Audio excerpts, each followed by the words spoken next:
Hello and welcome to the Wordlover podcast. This is where we bring theology into everyday life by making sense of what we believe by not being afraid to ask questions about it. I'm your host, James Beasley, and you're listening to the Wordlover podcast.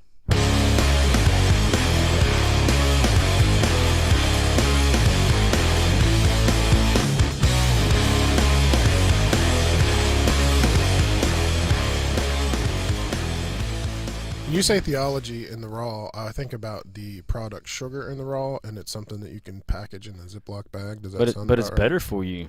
It's better than sugar? Sugar in the raw is better than sugar in the bland. What about theology in the raw? I think that's about where it needs to be. What? Raw. Explain yourself. Well, it's got to be Like WrestleMania raw? maybe not that kind of raw, but it's got to be undisguised with cliche remarks and comments, and it's got to be like heartfelt beliefs that you're discussing, not just cliche things that the church says this or the church says that, or my pastor has said this my whole life, or even my parents have said this. It's got to be something that really is something that you're questioning and that needs to be discussed. It could go all the way up even to the identity of God, like his triunity and stuff like that.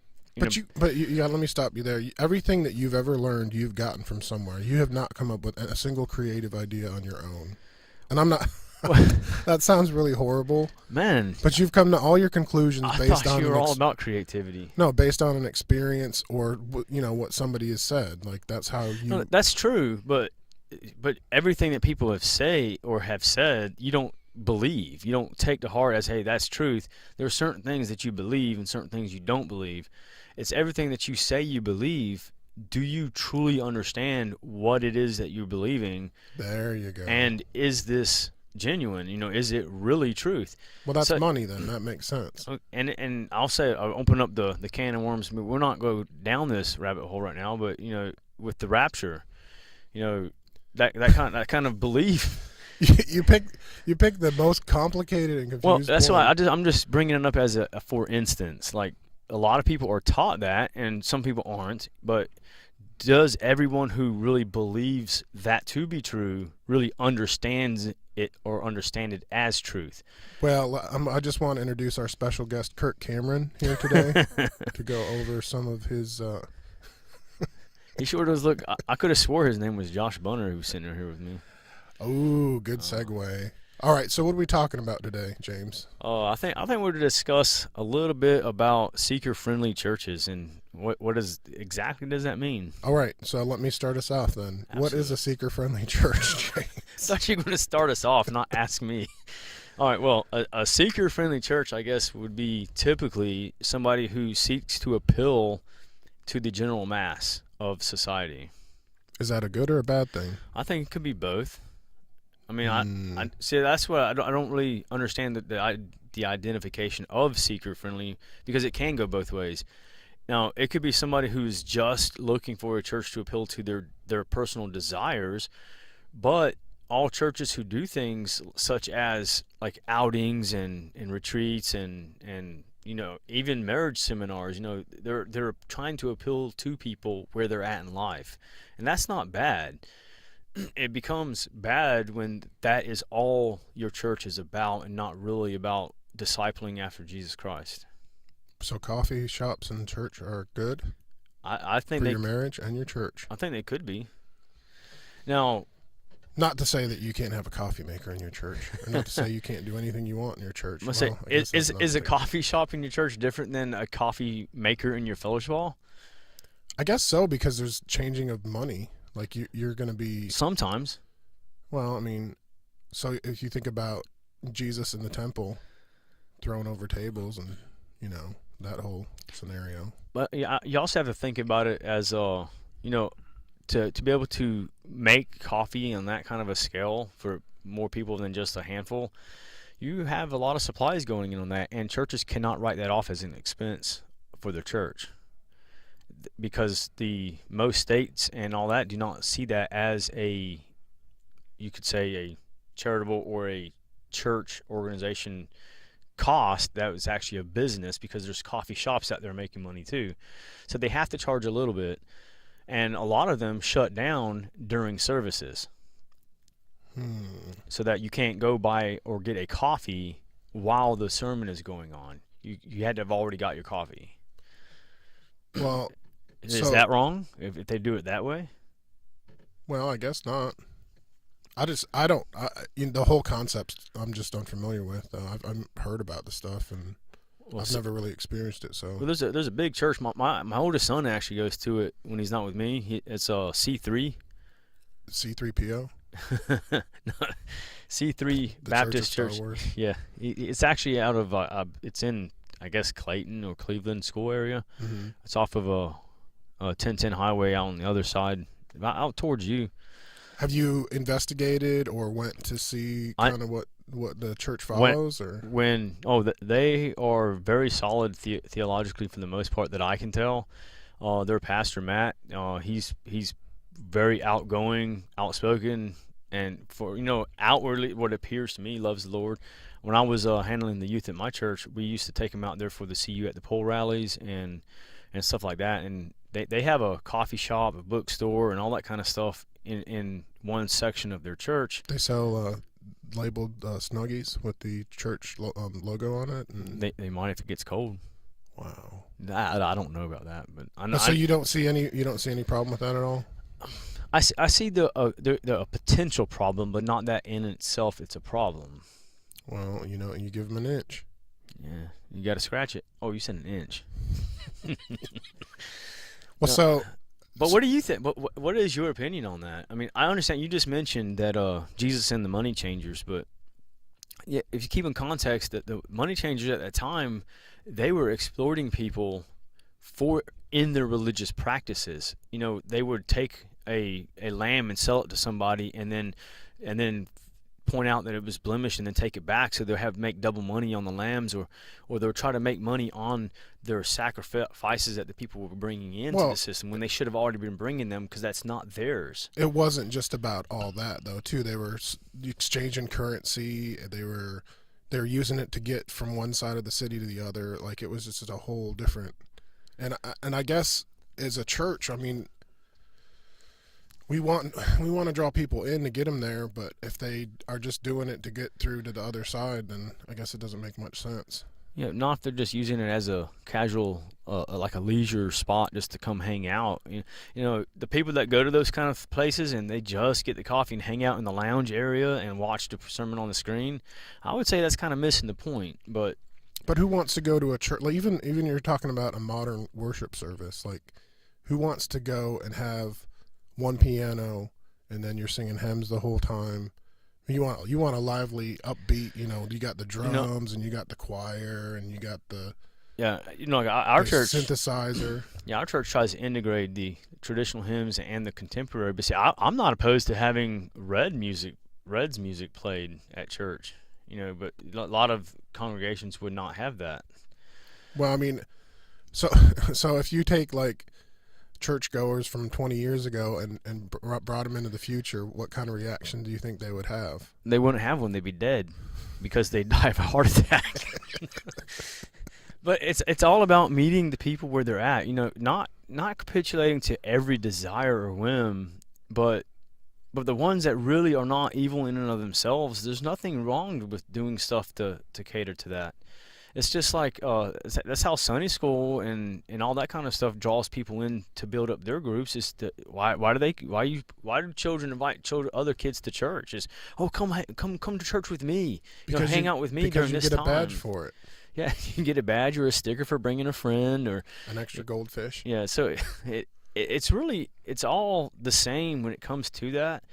What I believe is the important thing is the intent for the people running it and the motive for the people using it. And you can't judge people's motives, so it really would have to go back to the intent of the church and the people running those things about why they are doing it. I mean, everybody loves coffee, man.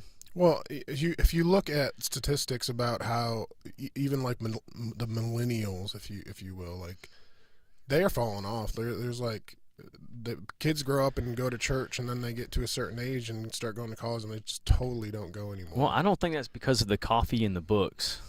Well, that's what I'm saying. Is the church making like a last ditch effort to try and get these kids back, or these? I guess they're young people now, but Well, most of the churches are doing that. They're appealing not to that generation that's fallen away as right now. I guess in my age, there's a lot of people that's fallen away too. But I think where the church has dropped the ball is that we don't teach truth in our churches. We teach, hey, you can go to school and believe this and just perform the task and make the right answers, but then when you come to church, you have to believe this.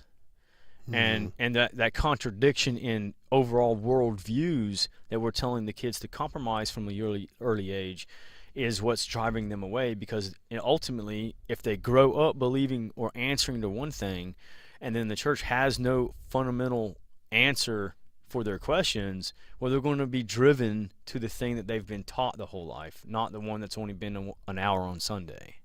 Well, I guess can you say that for us layman people? The biggest thing I see about it, it's not churches providing coffee in a bookstore, as long as they're in the right motives, but it's not that's driving people away. It's the compromising of worldviews that is driving people away. For instance, let's just say evolution and creation, and the compromise that the church is doing with that. That's a good one, because I know a lot of millennials that say, I don't really like the way you're going with this evolution.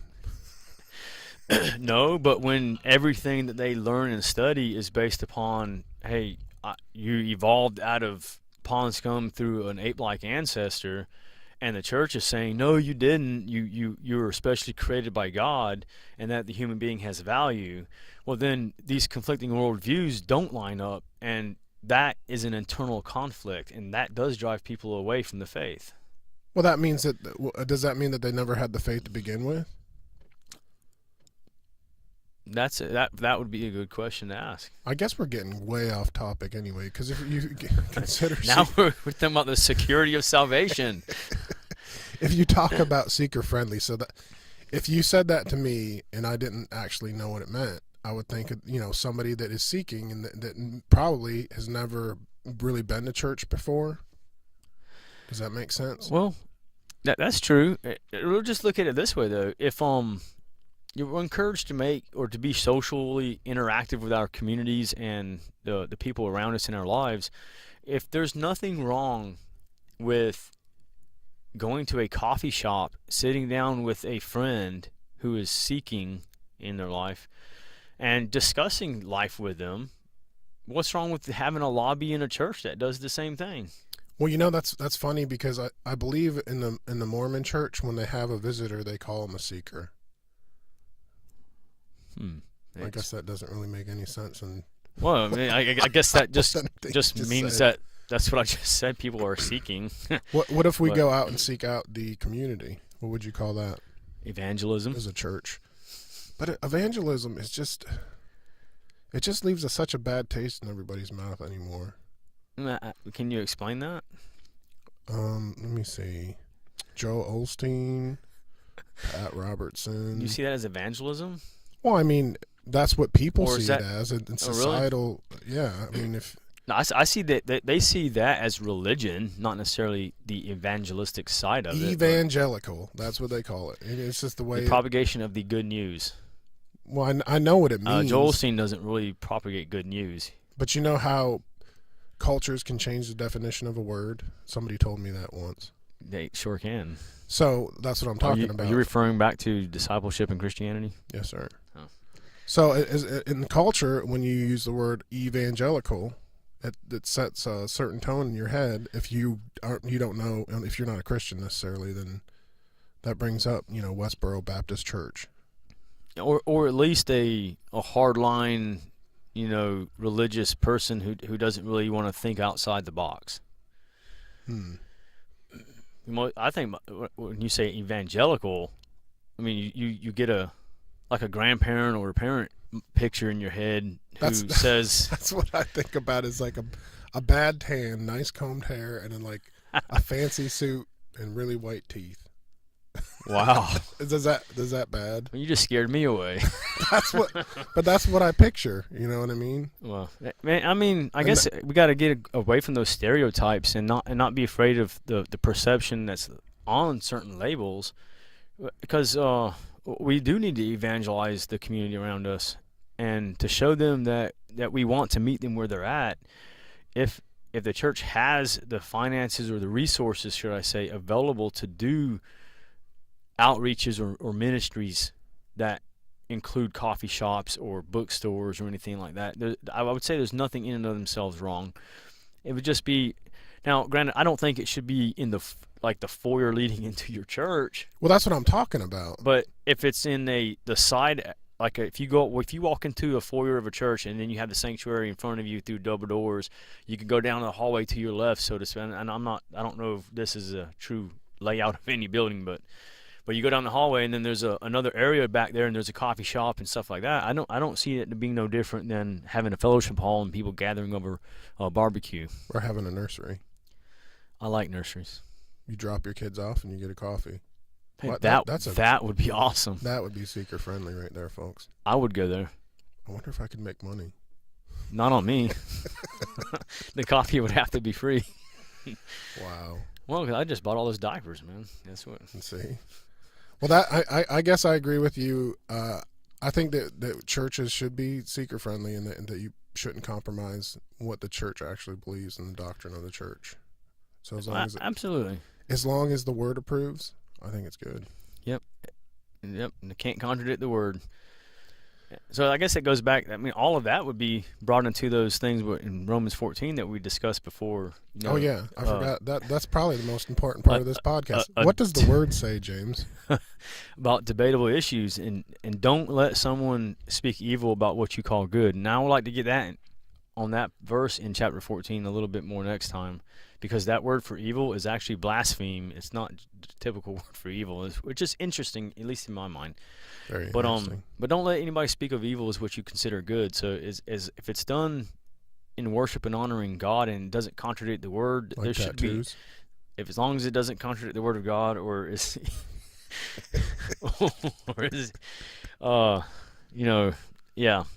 it could be in the debatable issue side, because when it comes down to it, we're supposed to love each other as Christ loved us. He forgave us while we were still sinners, and we each and every one of us make a mistake. I can point at 10 people and say, well, they're doing this wrong, and all of them can point at me and say I'm doing 10 other things wrong. So it comes down to accepting one another in the faith that we're approved and accepted by God. Amen. No judgment here, folks. No judgment. But for now, we'll be signing out. This is James Beasley. This is Josh Bunner. And you're listening to the Wordlover podcast. Thank you, folks.